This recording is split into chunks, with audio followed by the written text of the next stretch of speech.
you know her as our piano and organist.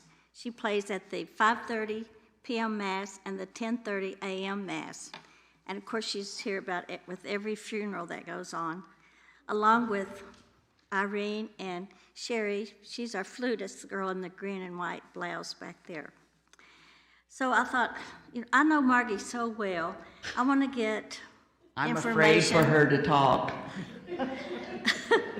I want to get information from some of her friends. First impressions of Margay. So I called 3 people today, and I wish I'd called one more because I just forgot to call the other person. But the first person I called said, oh, Margay Gabele is very interesting, and she's very intelligent, and she's also very talented. So those were things I got from the first person. Interesting, intelligent, and talented. The second person I called, first thing came out of their mouth was, oh, she's very intelligent, and I know she graduated from Duke University. So, and I had to look that up, that's in Indiana, and that's where she's from originally. The third person I called, she said, well, I have to think here a minute, and I had to write this down so say it just correctly. She had to find something nice to say. Yeah. She said, besides being musically inclined, she's intelligent, she's interesting, she loves people, and she loves to talk a lot. But most of all, I think Margay lives her life as Jesus did. Margay loves her neighbors. And she just testified to that, didn't she? Doing all these things for her neighbor. Well, tonight Margay is, she's also a nurse, in case you didn't know that. She's been a nurse for over 40 years. She worked in the ER. She has many jobs as a nurse. She was home health care nurse, most of her practicing nursehood. And she's also a hospice nurse. And the last 3 years of her career, she was director of nursing in Cleveland. In other words, she taught the nurses how to be nurses. So she is an intelligent woman. And when one of my friends gets sick or I feel bad, I always call her up and say, Margay, John has this, or Mel has this. What do you think is the matter with him? And this is what his doctor said, but the medicine's not working. What do you suggest? And she always comes up with the right answer. So tonight, Margay was asked to talk about Carlos Acutis, a young 15-year-old boy from Italy who died, like I said, at the age of 15. He's now Blessed Carlos Acutis, and she's going to tell you why he's on his way to being a saint. Margay Gabele. Thank you. I went to Purdue University. Duke is a bad name to a Purdue person. Huh? I told you went to Purdue. Talking about, well, they call him the saint of the day, but he's blessed. Going back and studying Carlos's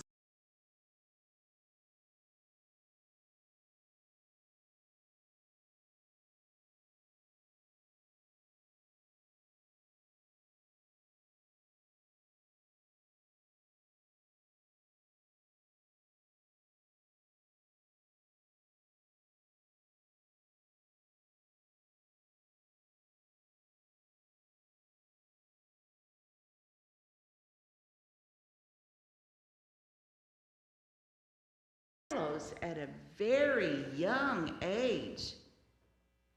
They'd go by the church and he'd say to his mama, I need to go in there. Come on, go with me. And she didn't want to go in, but he would walk in and he'd always go in front of the sacristy. And he would stand there and just stare for about 5 minutes and then he would leave. Every single time they went past that church, that's what he did. Well, by the time he was 4, he was trying to get his mom to take him to church. Well, they had nannies, but this was a male nanny, and he was from India. And he says the first time he met Carlos, he was 4 years old, and he comes running up and giving him the biggest hug and hands him a stick of gum. He says, "Now, will you take me to church? Because Mommy doesn't have time." And the little boy, this Indian says, "Oh, shoot, I was a Hindu. I didn't know anything about the Catholic Church, but by golly, I learned. And what I didn't know, this 4-year-old was explaining to me." And by the time he was about 12 or 13, this Indian had taken RCIA and had become a full-fledged Catholic. And not only that, the mother came to visit. Carlos evangelized to her, and what happens? She takes RCIA and becomes a Catholic. So evangelization was very important to Carlos. Carlos was, they said, he wasn't a saint when he was a kid. He did everything that every other kid does. He liked to ski. He liked to ride bicycles.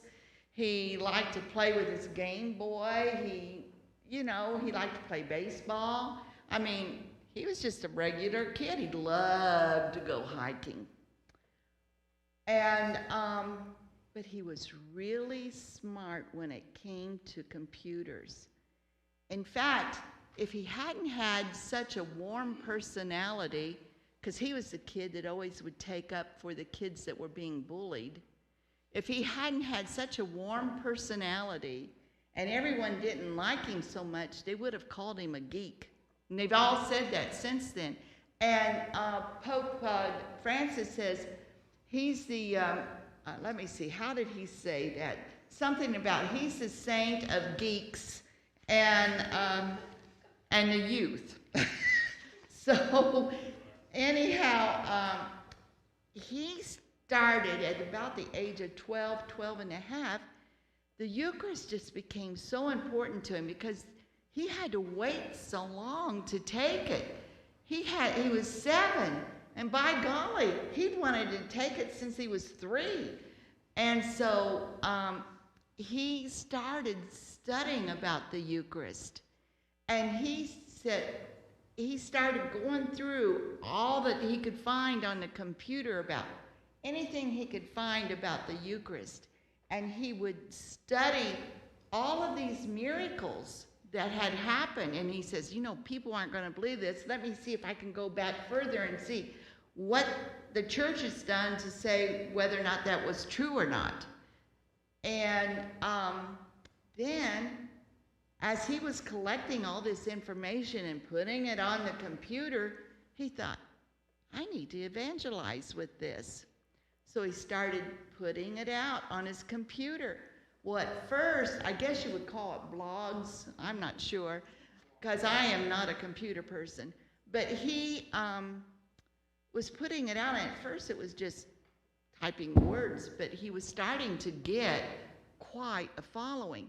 Well, then he talked his mom and dad into taking him to all these countries where there had been miracles and visiting the places that the miracles occurred. And he started taking pictures, and he kept increasing on his what he was putting out about each miracle. And he was always there. He was always helping the homeless, and he was working in the food kitchen. He was collecting clothes to give to people. He was collecting food to take to them. He was always picking up someone from the streets and taking them somewhere where they could have their wounds taken care of. It almost sounded like Sister Teresa. And when he was 15, his birthday was in May, and it was the 1st of October. He wasn't feeling well. His mom took him to the doctor, and they ended up in the hospital, and he had acute leukemia. And he told his mom, he says, Mom, I'm not going to make it. I'm going to die. But everything that I've ever done and all of the pain that I've got now, I'm giving for the help of the Pope and the church. And that's what he wanted to do. And towards the end, I'll tell you some of his final statements. But when they had his funeral, there were so many people, they were falling, it was out into the streets. And they couldn't figure out. His parents said, how did he know so many people? I can imagine the kids coming from school and, our friends and stuff like that. There were people no one knew. They were the homeless. There were nurses. There were doctors. There were all kinds of people in the community that he had given food to, that he had helped, he had prayed with, he had evangelized to, and they had become Catholics. And there were, the church could not hold the people. There were so many. He was born into a wealthy man, and where he lived was close to Milan. He says, true happiness is found by putting God in first place and serving him to your brothers and sisters. Serve your brothers and sisters and help them. You're serving Jesus. And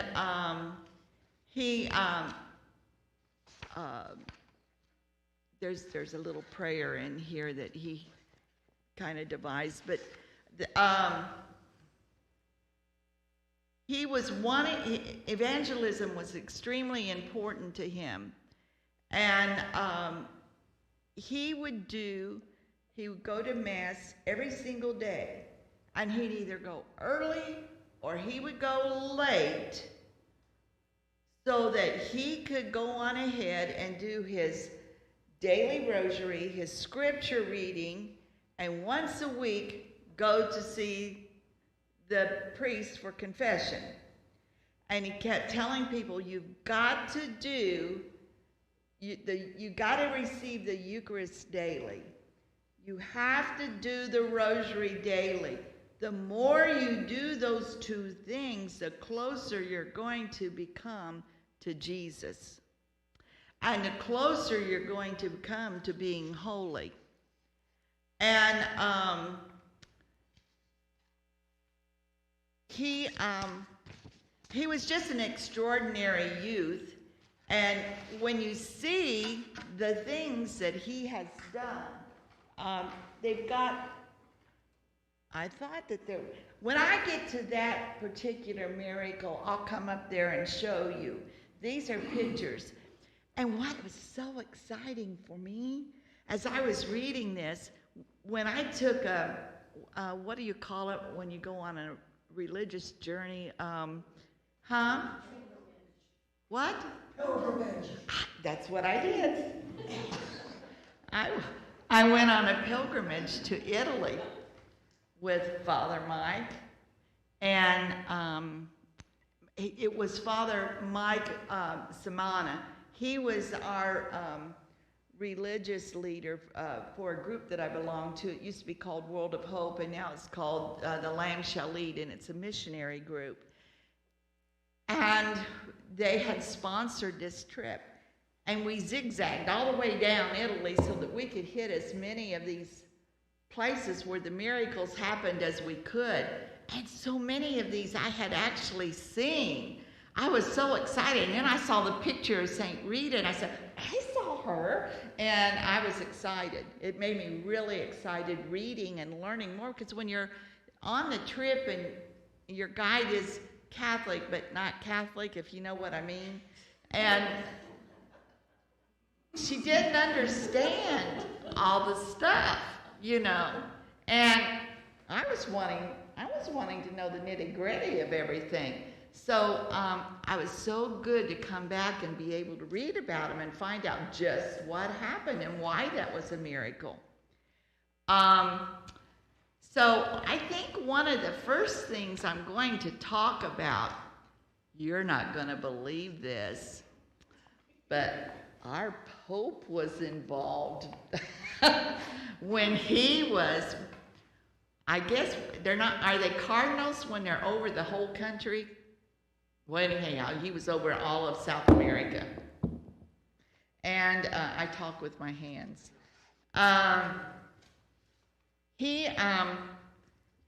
There was this little parish in Santa Maria outside of Buenos Aires. And there were 3 Eucharistic miracles in the same parish. 3, 1992, 1994, and 1996. And they called here it comes, the Archbishop of Buenos Aires, none other than our Pope Francis. And but back then he was just a pope. I mean, he was just an archbishop. And so the miracle, the last time when they got a hold of, they waited. I don't know why they waited until the 3rd time around. They finally got a hold of somebody like the Archbishop, and that was August the 15th, 1996. Well, the first thing Pope does, the Pope Francis, he says, well, you know, we've got to see if this is validated. So I'll tell you what happened in a minute. But what he did, he started bringing in, he brought in forensic experts. He brought in people who specialize in blood and DNA and all kinds of things. And one of the things they brought in was forensics. And the reason why, they were trying to prove whether or not it was a hoax. Has somebody done this, you know, or was this, so was it from the outside in or was it from the inside out? And that was a big thing that they had to figure out. Oh, I'm getting ready to tell you. You're getting ahead of me. In 1992, while putting the Eucharist away, by the way, we talked like that. I've known her for 30 years. While putting the Blessed Sacrament away, the Eucharistic minister found some pieces of the consecrated host were on the corporal. And, you know, you're not, I guess it's not supposed to be lying on that. It's supposed to be only where it's supposed to be.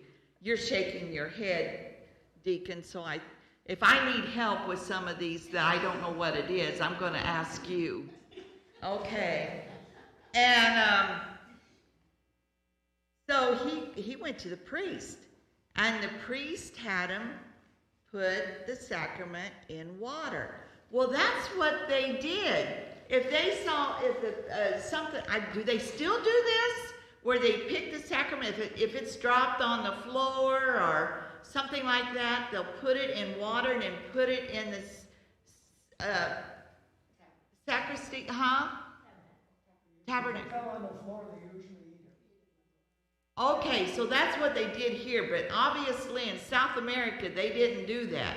They stuck it in water and to see if it would dissolve, and then they would probably drink it. But anyway, when they went back a few days later, there was blood on that host. Well, at that time, the priest said, this is above what I can handle. So he went to the bishop. Well, the following Sunday, during the 2 evening masses, there was more blood noticed on it, and during the children's mass, the minister took the pyx from the tabernacle, and he saw blood running outside of the pyx. that brought a little bit of concern. And again, on the 15th of August, 1996, there's two miracles there. They don't really segregate these two well by what year, but the one for 1996, they do. And there was a consecrated host which fell to the ground during distribution of the communion, and it had to be placed in a vessel of water so it would dissolve. Again, that's the thing that they did. And a few days later, on August the 26th, the Eucharistic minister opened up the tabernacle, and he saw blood. Well, on August the 26th, the tabernacle was reopened again to get the vessel out, and they ended up putting it on some linens, and then they finally got a hold of Archbishop, now Pope Francis, and he said, you bring it, we need to get that looked at scientifically. And in the blood, there's a variety of white blood cells with specific characteristics. Each white blood cell does something different. And in this, everyone knows that when one draws blood, it's possible to obtain leukocytes. That's white blood cells. And in that blood, there's a variety of blood cells with specific characters. Like there's part of it that eat up bacteria. There's part of it that we call the T killer cells. There's part of it that attacks inflammation, all kinds of stuff. The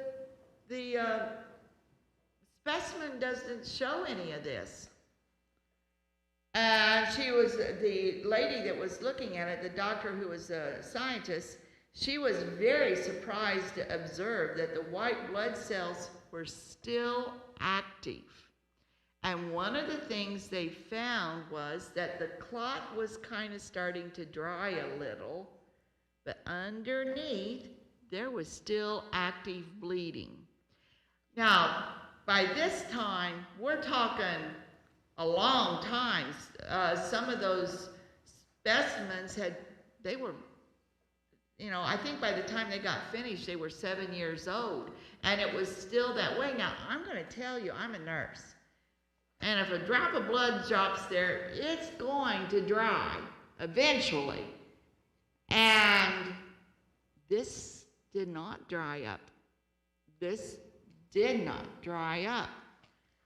And the top experts in tissue participated in the analysis, and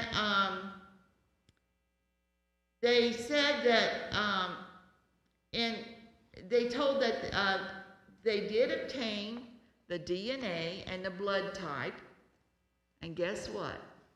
It was AB blood. Every single time that they have checked any of these miracles, guess what it is? AB blood. And guess what the cell type is? The myocardium, the heart muscle. Every single time, on every single miracle that they have scientifically explored, not only that, but they have examined what the blood type was on the Shroud of Turin, same type, AB. And they in their report that they finally sent out 7 years later, it says these are heart tissues undergoing degenerative changes of the myocardium, and these changes are due to the fact that the cells are still inflamed. Now, I don't know of any tissue that's still living enough in 7 years to show inflammation.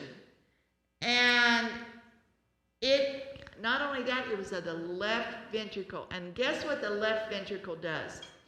When your blood goes into the heart, it enters in through the right atrium, goes down into the right ventricle, and it comes up into, I think I'm doing this right, ain't I? And it goes up into the left atrium, goes down into the left ventricle. Because, see, it has to pick up oxygen.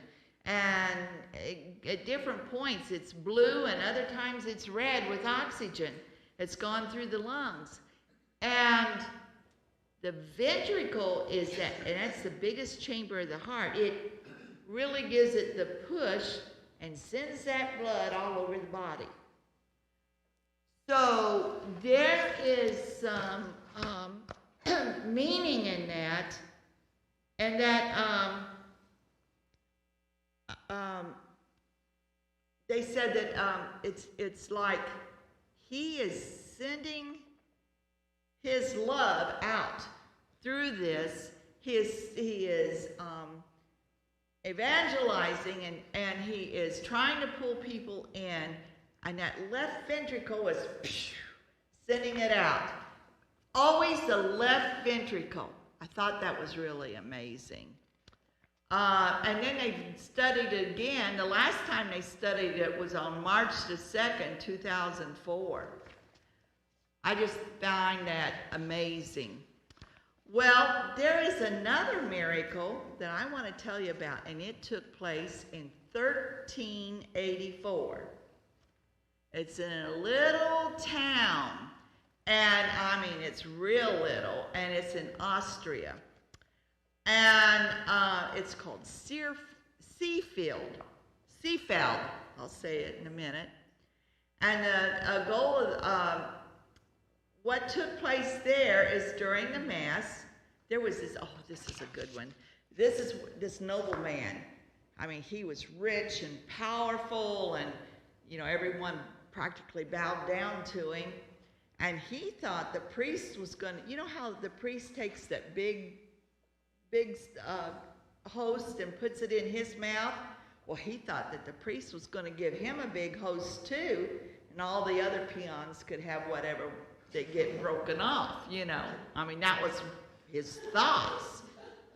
Okay, I said it a little different than they did in the book, but that was it's basically the same meaning. Okay, so he's handing out, the Eucharist. And lo and behold, he goes up to this man and he puts the big one in his mouth. And all of a sudden, the whole building started shaking, especially up around the altar, and it started cracking. And the guy had to grab onto the altar because he was afraid he was going to fall down. He's probably thinking there might be hell down there. I don't know. But anyway, he held on, and all of a sudden, the priest turned around and he put his hand in that guy's mouth and took that host out of his mouth. And the minute he did, everything stopped. There were people, I mean, the parish was full. There were people from all over. There were nuns there, there were other priests, there were deacons, there were people out about, and the nobleman himself, they were all there, and they saw this. And today, you can still go and visit. They still have that chapel. They fixed the floor. You can still see the crack on the altar where things started breaking up. And that happened in 1384. And the church did send people there. They interviewed everybody. They separated everyone. They all had the same story. So they tried to trick them, but they still came up with the same story. And another one, this one's good too. They were having trouble with people stealing stuff in Austria. Now, Austria is not the only place that people steal things, but at this time, in 1400, they were having trouble with things being stolen. So they started locking the important things, up in the sacristy. Well, there was a thief that got in there, and he stole a consecrated host. And he left very nonchalantly, got on his horse, and he was riding out of town. And what happens? The horse gets to a certain point, and it just stops. He couldn't get it to go. He tried getting off the horse and pulling it. That horse was not going to budge. He climbed. There were some men in the field, and they said, "You get back on him, we'll help you get him going." There were like 10 or 15 men. None of them could budge that horse. He was going to stay right there. All of a sudden, he went up and came down and went in a gallop, and the glove that the man had hidden the host in, the host fell out of. And the minute that fell out onto the ground, the horse went on away. Well, they couldn't find the host.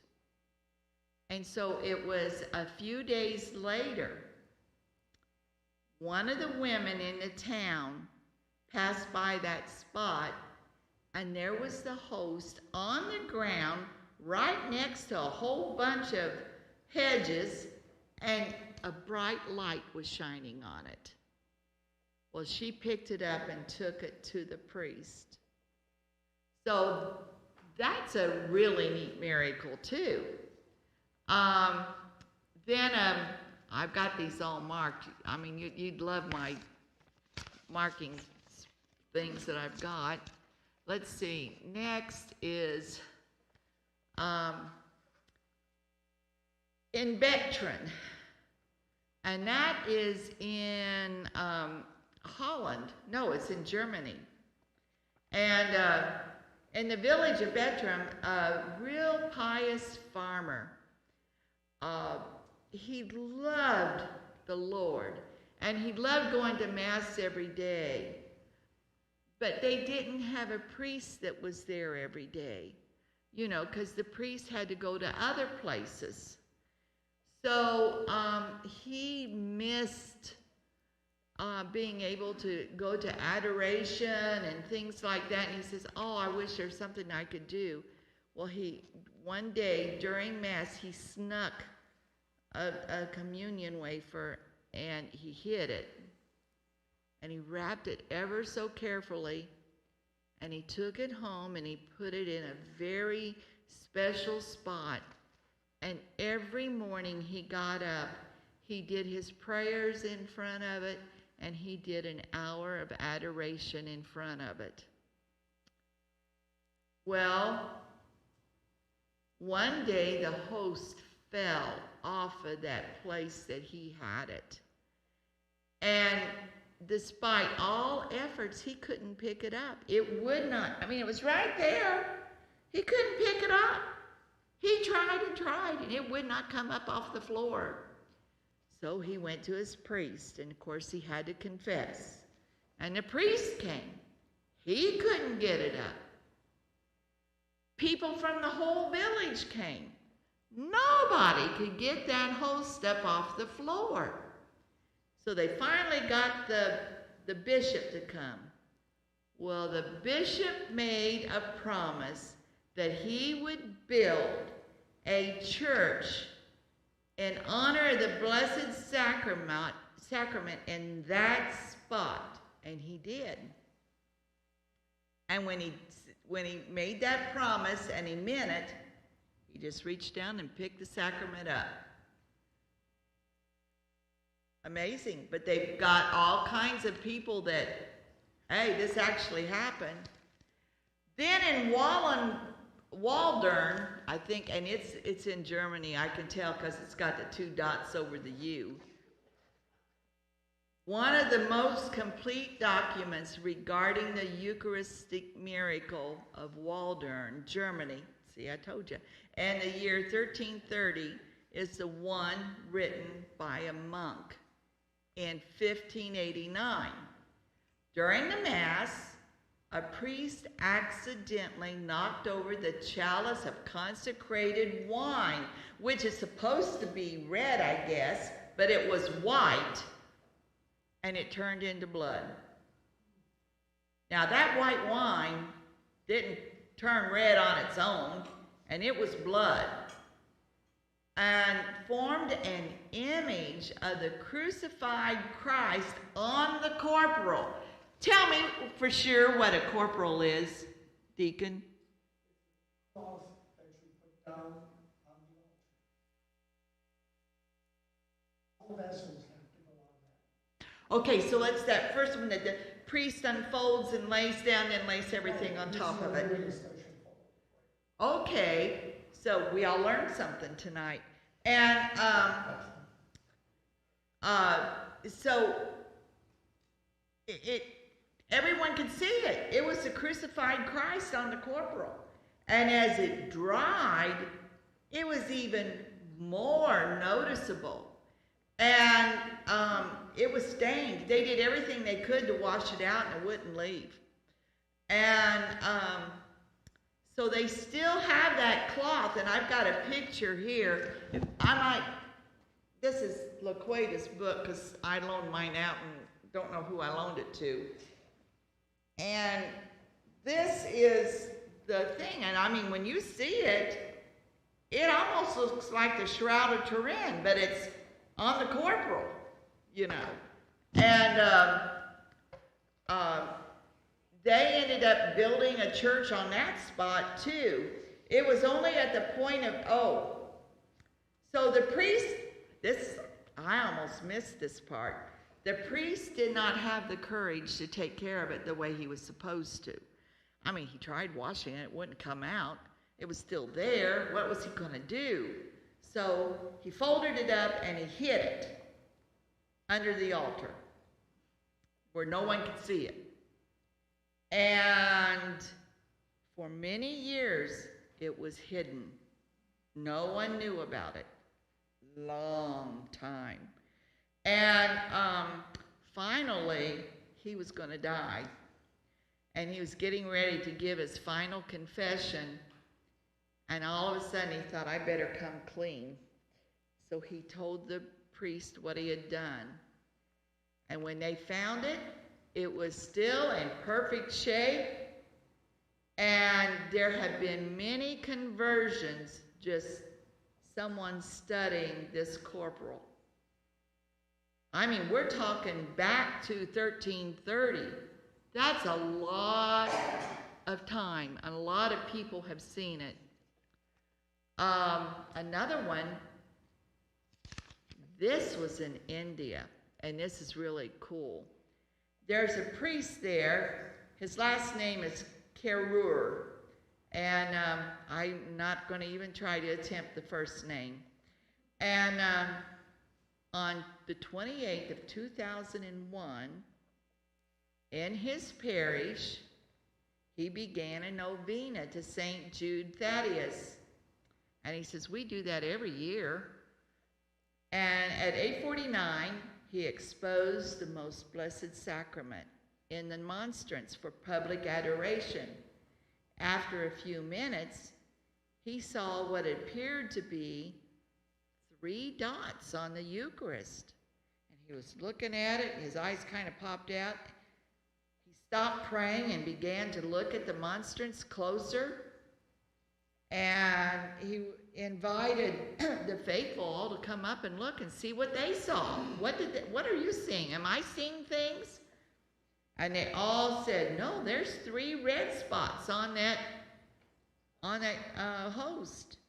And so he put it in water again in the tabernacle, and he had to go do some masses somewhere where he had to travel off a long way away. And he was gone for 2 days. And when he came back on the 5th of May, well, remember, this happened on the 28th of April. When he came back on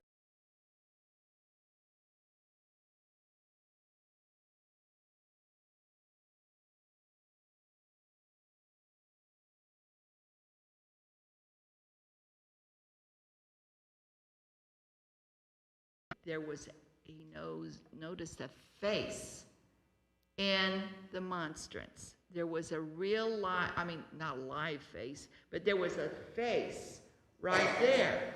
Well, he showed it to everybody in the church and said, "What do you see?" And they said, "We see a face with thorns around the top." And they all noticed it. He had someone take pictures so that he says, "Nobody's going to believe us." So they took pictures. And the longer they were there, the more clear it got every day. And they finally told their bishop, and it doesn't really ever say what they did to him or about it. They just says that every day the face in a photo becomes clearer and clearer. And that was in India. And there was only one place in India that had a thing. I didn't see any in the United States. We got to get doing better here. Let us examine what happened this is in the island of La Reunion. And there was an abbot there. And it was January the 26th, 1902. And they were celebrating the 40 hours. Well, the Blessed Sacrament was exposed in the temple and the tabernacle. So they began Mass. And after elevation, at the moment of Our Father, I lifted my eyes toward the host and saw a bright halo around the rays of the monstrance. They continued to recite the prayers of the Mass, and he says, my soul was uneasy. When the moment for communion came, he looked at the monstrance, and this time he saw a human face with lowered eyes and a crown of thorns again. Now, he doesn't look exactly like the one that was in India. What moved him the most was how sad Jesus looked. He looked really sad. His eyelashes were long and thick, and he summoned the older children from the choir to come and look, and they said the same. He didn't tell them what he saw, but they reported the same thing. So he ended up going in to see his bishop, and they tried to see if anybody was lying, but there was a little girl there that day that is a really good artist, and they said, would you draw a picture of it? Because they didn't have a camera to take a picture. This was 1902.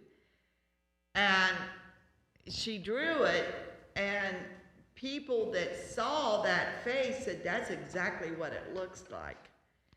And later the vision changed again, and the crucifix appeared where the coveted and it covered the entire host from the top to the bottom, and eventually it disappeared altogether.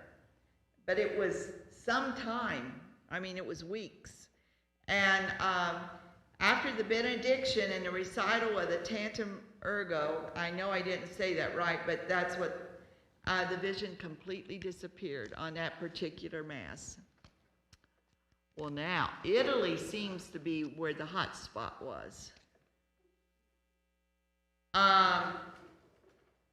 One day in 1631,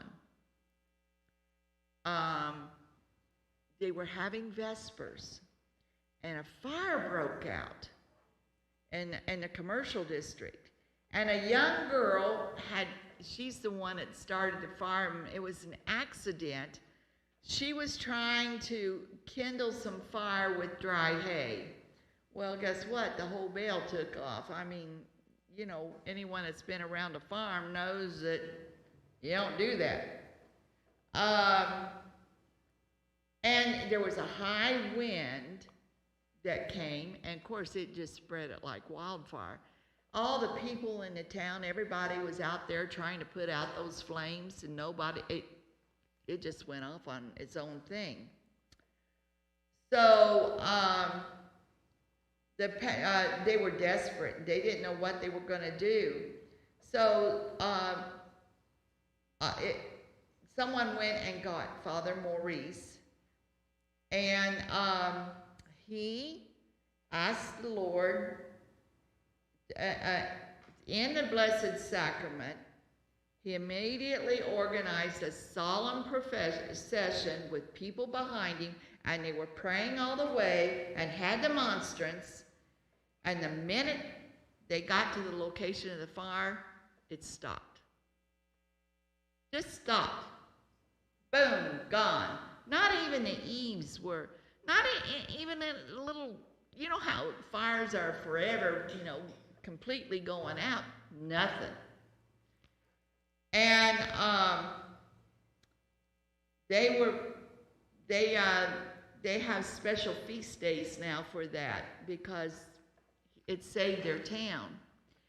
And then in a town not so far away from there, on the night of July 25, 1969, again, thieves broke into the parish with the intention of stealing some of the most precious objects. After they had pried open the tabernacle, they took the ciborium. Okay, Deacon, what is a ciborium? Consecrated hosts and put them in a tabernacle. Okay, so you put it in a ciborium and the ciborium goes in the tabernacle. That's right. Okay. I'm learning a lot tonight. So he had, they saw that all that was in the ciborium was those hosts.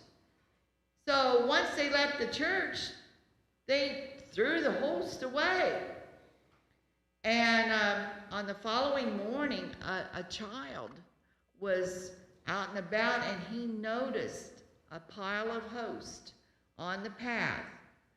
And he gathered them up and immediately took them to the priest. That was in 1994.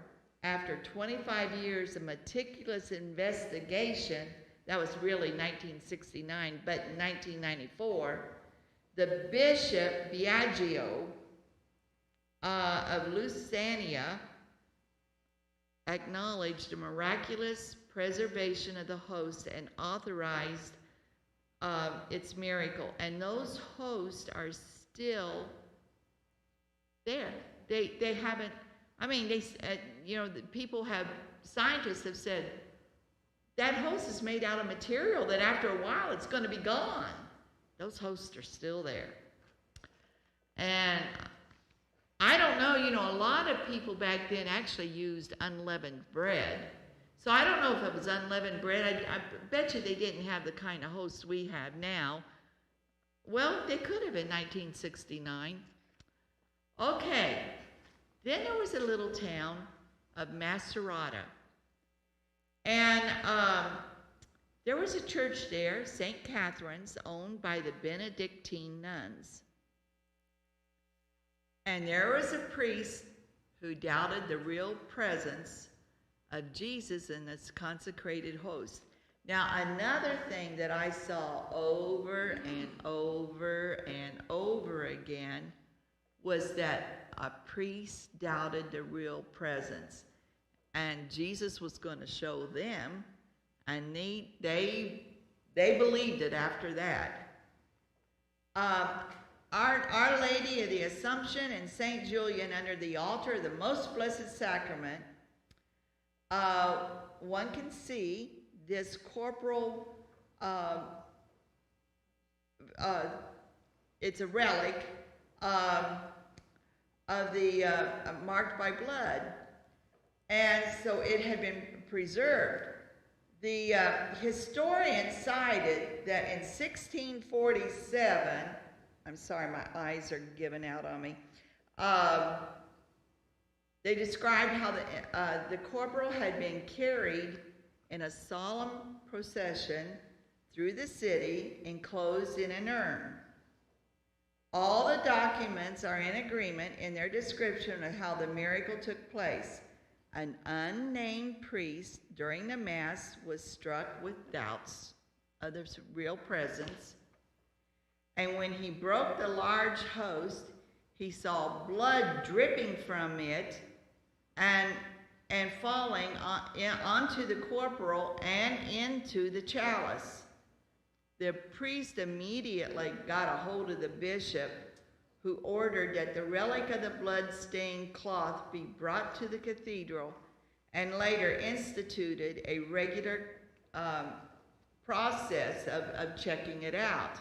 And in 1494, in honor of the Most Blessed Sacrament, was instituted at Macerata, and it was there, and it's been there ever since, and there's pictures of it here. I would, if we have time, I hope you can look at this book a little bit and peruse it. You can buy them online. These books are, you can't have this one because it's Loquatus, but it was $30. Thank you. Yeah, see, she would keep track of that. I don't. But there's also on this paper handout. Okay. One can still see today the miraculous imprint left by the host, which fell off of the altar step in a church in Rome. And the imprint on the step was left after the host fell out of the hands of the priest while he was celebrating Mass. And this priest had been seized with, hey, you know, this is just a representation. Kind of like Protestants do. You know, when I grew up Protestant, and we revered communion, but it wasn't really the body and blood of Christ. It was just representing that. That's how I was taught. And we didn't have wine either. We had grape juice. And anyway, it fell out, and he says, this isn't real. And all of a sudden, in the exact spot where the church's foundation now lies, when it fell out of his hands, it left a permanent mark in that church, and that happened back in, I'm trying to think, 100, well, golly, it's going back to Pope Pius I in 145 AD, so that's a long time ago. And they still today, you can see the mark, the dent in the marble where that hit, and you can see where the stain from the blood. Can you believe that? I couldn't believe that, but well, I do believe it, but you know what I mean.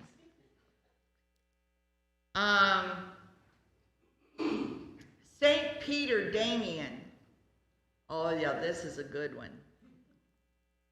There was this sorceress that asked this lady, says, are you going into Mass? Yes, I'm going into Mass. Would you bring me one of the hosts? I can't go in there today. She said, okay. So she stole one of the hosts, and she was going to take it to this woman. And all of a sudden, a priest saw what she was doing, that she had stolen this host and taken it outside. And he went out and he grabbed it from her. And when they got it, you're not going to believe what happened. Half of it was the host, and the other half was flesh and blood. and it was fused together as one. So it was showing Christ, and here's the host that we have, and yes, see, the host is the blood and body of Christ. So that was really something, and they kept it for years and years and years, and then there was a war in 573 AD. No, it was 1050. It was on purpose destroyed. So that's too bad. Then this comes up with our Pope. Our Pope again, he's involved in lots of stuff. This happened in Mexico. There was, on the 21st of October in 2006, a consecrated host was noted during the Eucharistic celebration, and then they went to give communion, and it had blood on it. And there was a sister standing next to the priest handing out communion too, and she was the one that found it in her. What happened, she gave it to this guy in his hand, and it started bleeding in his hand. And she got the priest to look, and they ended up, that went through, again, the Pope says we want it to be scientific. And they brought in all the scientific experts and not the same ones as they'd had before.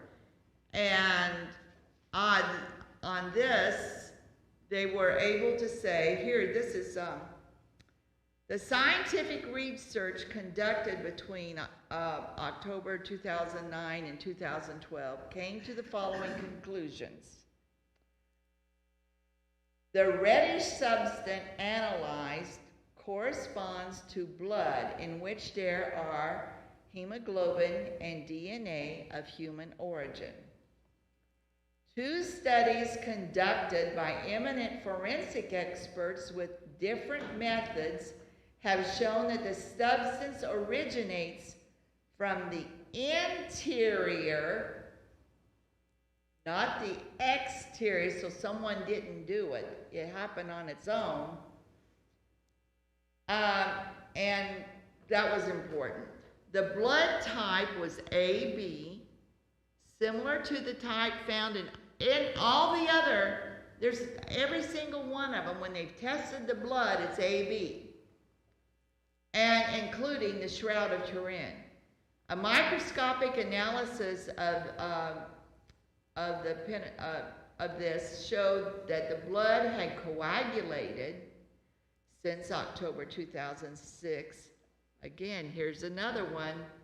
Underlying internal layers reveals that still in 2010, the presence was fresh blood. So it had dry blood over the top, and it had fresh blood underneath. That is pretty special. Also found were intact white blood cells and red blood cells and macrophages. Macrophages are they eat up everything. They go through the blood vessels and they eat up stuff that you don't want there. The tissue in question looked like it had been lacerated, like something might have lacerated it. Guess what? Didn't Jesus get lacerated? And didn't they hit him right through here and go up? Well, whoever did that, they knew what they were doing because they hit his heart. When they saw all that blood and they said water, now, I've always had a little problem with that, and I'm still having to work on that. When I see something clear with red blood, I think of the white stuff that comes out, the clear stuff that comes out, the serum that comes out with the blood. And I'm just wondering if they mistook serum for water. You don't think so, do you, Deacon? Mount, where the Jews sacrificed all the lambs at the Passover, they would take it up there and they would sacrifice them on the mountain. Of course, you got blood. And when they finished, they would wash it down with water, and that was redemption. So we had to have the water there for redemption then. Aren't we glad we have the deacon here? I am really glad you're here tonight. You could have, I wish we could have done this together. You would have been a lot better than me. 4 minutes left? Well, I'm going to get there real quick. So anyway, then there was a histopathological analysis, and it suggested specific, very specified heart cells. And then there were chemical studies done. There were all kinds of studies. And finally it said the event does not have a natural explanation. It does not have a paranormal origin. It does not, it is not traceable to manipulation by the enemy. That's what these scientists, and he wanted some that were not Catholic, and he wanted some that, a lot of scientists aren't Christians at all. He wanted them involved too, because he wanted to see what they said. I'll tell you what, that Pope is smart. There is a couple of other ones in here that are so good, and I wish I had time. I thought I was going to have lots of time, but this one is the one I want to tell you, even if we go over a couple of minutes. There was a man named Andre Frozard, and this is in 1969. He's an atheist, and he is a very well-known, or he was a very well-known author. And he was, I don't know where he was, but he was somewhere, and he was looking for his best friend. He was supposed to meeting, and he thought, I bet he ducked into that church for a minute. So he never went to church, but he went in thinking his friend might be in there. And when he got in, all of a sudden, he noticed the light to the left. See that up there? It's lit. What does that tell us? God's in that tabernacle. Isn't that what it tells us? For some reason, this atheist was drawn to that. He went by everyone and went up there and just stood in front of it. He says, I was standing by the door looking around for my friend, but didn't find him. My gaze passed the shadows and the light from the faithful that were gathered there to the nuns and to the priests and to the altar, and rested on that candle, the second candle burning on to the left of the cross, unaware that I was standing in the presence of the Blessed Sacrament. And at that point, suddenly a series of miracles unfolded, whose indescribable force shattered in an instant the absurd being that I was, to bring to birth the amazed child that I had never been. At first, these words, I'm going to say it out loud, spiritual life, were whispered to him, as if they had been pronounced in a whisper next to me. Then came a great light, another world of radiance and substance, which in one stroke cast our world among the fragile shadows of unfulfilled dreams. the evidence of God, of whom I felt all the sweetness which was active and jarring beyond my form of violence, capable of breaking the hardest stone in the world, and even what is harder than a stone, the human heart. Its overflowing eruption, so complete, was accompanied by a joy which is the exultation of the saved, the joy of one shipwrecked who is rescued just in time. These sensations, which I find difficult to translate into a language which cannot capture these ideas and images, were all simultaneous. Everything happened to him at once. Everything is dominated by the presence of him, capital H, whose, capital W, name, capital N, I would never be able to write for fear of harming its tenderness. Of him before whom I have had the good fortune to be a forgiven child, who wakes up to discover that everything is a gift.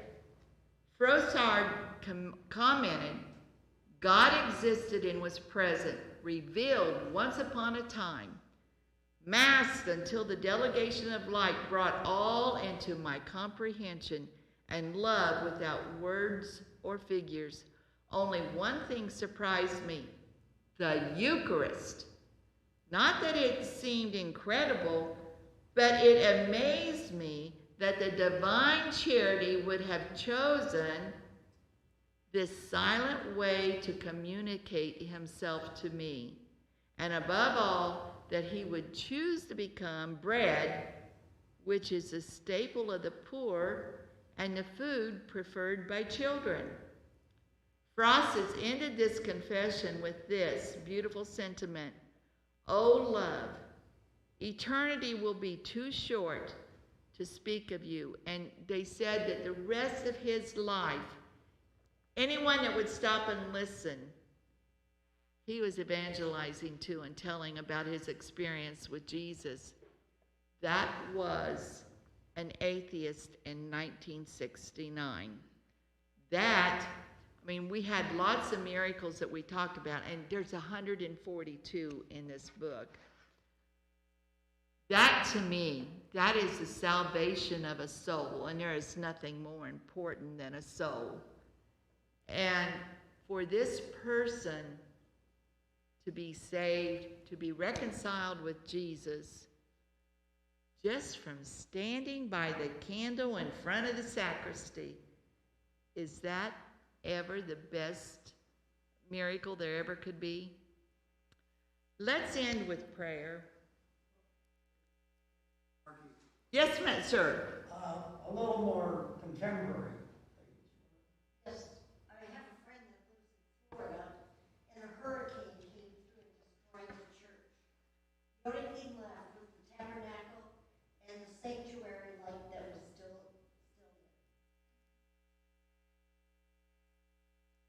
there. And back in John Paul II's time, he made a visit here to the United States.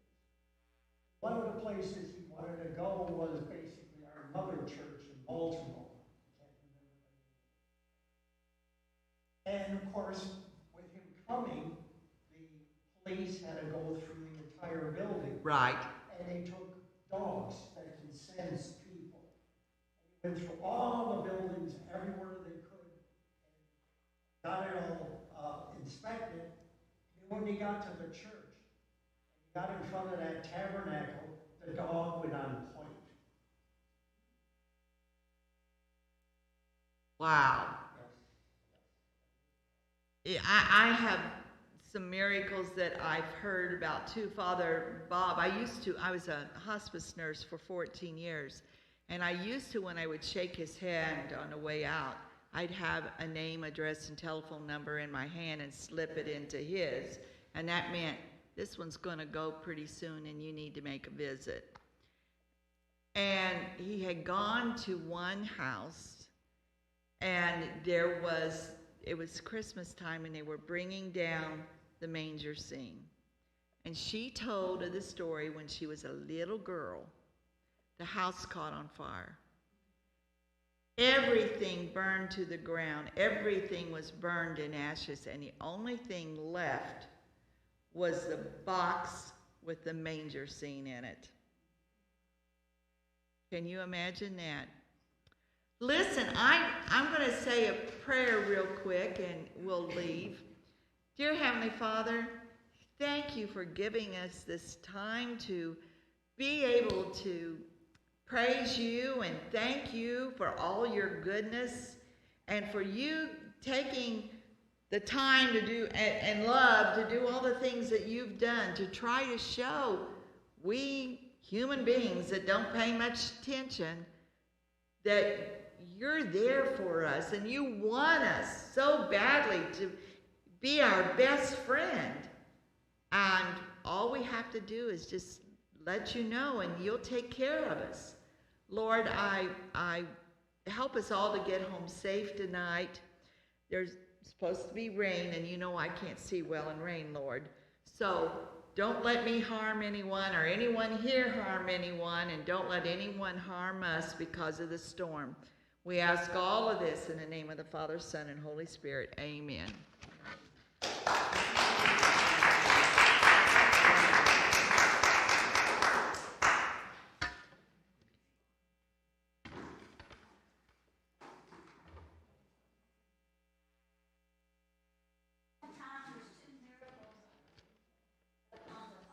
Oh, yes, these miracles, if you have time to look at those.